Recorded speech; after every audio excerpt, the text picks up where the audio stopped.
Cowok ini mau codean jam tangan tapi malah ketemu Mbak Kuntil loh guys. Jadi ceritanya cowok ini tuh udah janjian mau codean jam tangan. Pas udah sampai di tempat tujuan, dia ngerasa aneh banget karena lingkungannya itu sepi guys. Terus pas rumahnya itu diketok-ketok, gak ada yang jawab. Tapi tiba-tiba ada kutil anak nih yang muncul di hadapannya. Cowok ini kaget banget dong guys. Ternyata dia itu codean sama hantu. Dan ternyata dia juga bukan berada di komplek perumahan, tapi di kuburan nih guys. Hari itu si Patrick lagi lomba makan burger terbanyak. Biar cepat menang nih, dia pun menyedot semuanya itu dengan mulutnya. Sampai-sampai bukan burger aja nih yang kesedot, tapi wastafel dan baju penonton juga ikutan kesedot guys. Tapi endingnya gak nyangka banget. Jadi awalnya pada saat pertandingan dimulai, si ikan ini makan burgernya cepet banget.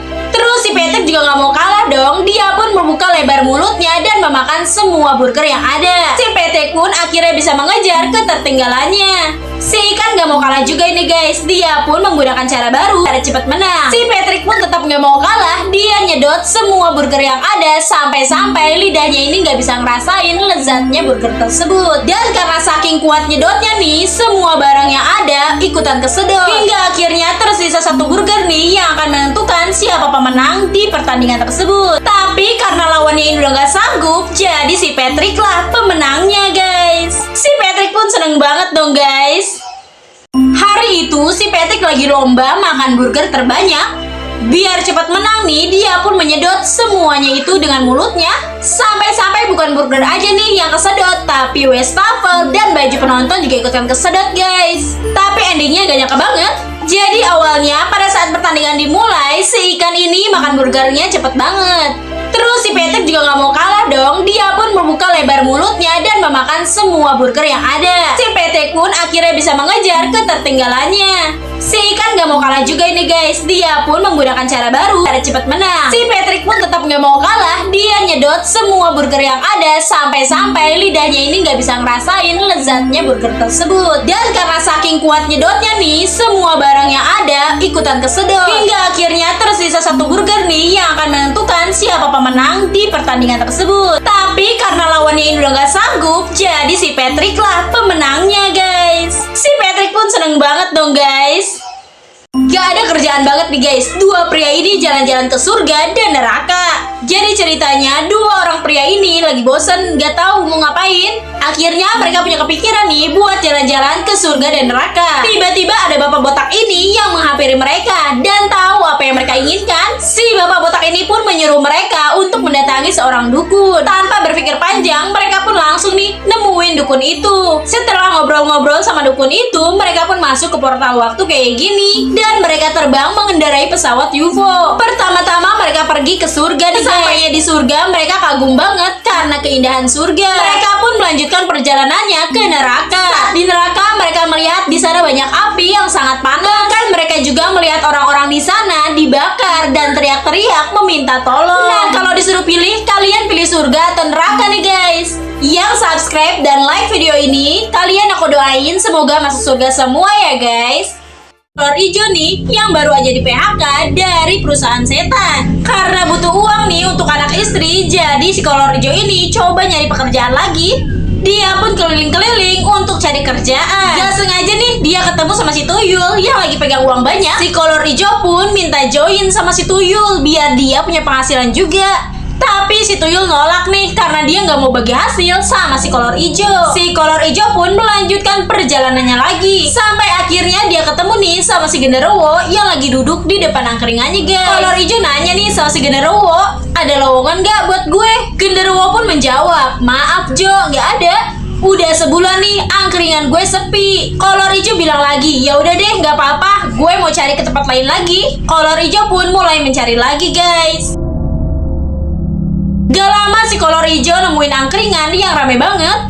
Dia coba datang juga ke angkringan itu. Ternyata di angkringan itu ada si Irfan nih dan warga yang lain lagi nobar bola guys. Saat mereka lagi asik nonton bola nih, tiba-tiba TV-nya itu rumek guys karena antenanya goyang-goyang. Salah satu dari mereka pun coba keluar nih untuk benerin antenanya. Tapi pas keluar dia malah ketemu si kolor hijau ini. Jadi dia lari ketakutan tuh. Si kolor hijau pun mendekati mereka dan bertanya, ada lowongan kerjaan gak? Tiba-tiba si Irfan ini punya ide buat ngasih kerjaan ke si kolor hijau guys. Yaitu kerja jadi tukang pegangin antena kayak gini biar TV-nya bersih. Si kolor hijau pun nurut aja, apa boleh buat daripada gak punya kerjaan guys. Anak ini selalu pakai topeng setiap mau pergi sekolah. Jadi pada suatu pagi adik kakak ini berangkat untuk sekolah. Saat itu mereka membantu seorang nenek-nenek nih yang sedang kesusahan untuk menyeberang jalan. Ketika sampai di sekolahan, satpamnya ini meminta mereka untuk menunjukkan kartu pelajarnya. Pas mereka masuk, adiknya ini dilihatin sama orang-orang karena dia pakai topeng, aneh banget. Tapi dua kakak beradik ini saling akur guys dan saling menyayangi. Mereka selalu menghabiskan waktu bersama nih. Keesokan harinya mereka berangkat sekolah lagi. Tapi saat itu mereka kaget banget karena melihat semua teman-temannya menggunakan topeng juga guys. Mereka semua pakai topeng karena mereka tahu nih kalau anak ini tuh lagi sakit yang mengharuskan dia untuk selalu memakai oksigen guys. Karena itu dia selalu pakai topeng nih ke sekolahan supaya nggak ada orang yang tahu. Dia pun gak nyangka banget nih kalau teman-temannya melakukan hal itu. Terus salah satu temannya ini meluk dia untuk memberikan semangat. Dan semua teman-temannya pun ikut memeluknya. Cowok ini nggak takut sama semua hantu guys, tapi dia takut sama penampakan yang terakhir ini. Jadi ceritanya cowok ini lagi jalan-jalan sendirian di dalam hutan. Gak lama ada pocong nih yang mengganggunya, tapi dia cuek aja sambil bilang, gak takut, kamu cuma bisanya loncat-loncat cong. Terus dia lanjutin tuh perjalanannya. Gak lama dia ketemu sama Mbak Kunti yang mengganggunya juga. Tapi dia lempeng aja tuh, gak takut sama sekali guys. Gak lama muncul tuyul nih dari belakangnya. Tuyul ini pun mengganggu pria itu, tapi dia tetap cuek guys. Terus dia juga ketemu sama penampakan genderuwo guys, tapi dia malah ngira kalau itu tuh King Kong. Terus dia lanjutin lagi perjalanannya kan. Dia pun ketemu sama suster ngesot nih, tapi suster ngesot itu nggak dihiraukan sama sekali, cuek aja. Tapi pas dia melanjutkan perjalanannya lagi, dia kaget dan ketakutan banget nih karena di sana ada sosok penampakan rentenir guys. Dia takut banget nih sama tukang tagih hutang ini karena cowok ini udah 2 bulan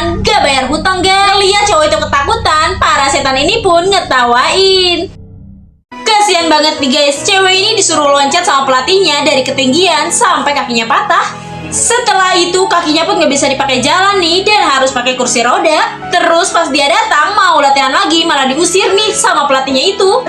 Dia pun melaporkan pelatihnya itu ke polisi, tapi polisi ini nggak mau nerima laporannya. Sekarang dia bekerja sebagai cleaning service di tempat kolam renang tersebut. Suatu hari tiba-tiba ada seorang ibu-ibu nih yang meminta dia untuk mengajari anak itu berenang. Dengan bahagia dia pun mulai melatih anak itu.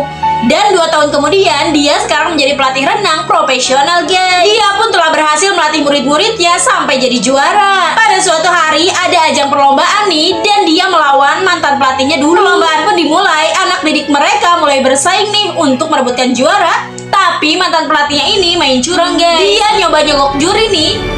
Untung jurinya itu gak terima dan pelatih ini dilaporkan ke polisi. Dan pada akhirnya anak didik dialah yang menjadi pemenangnya.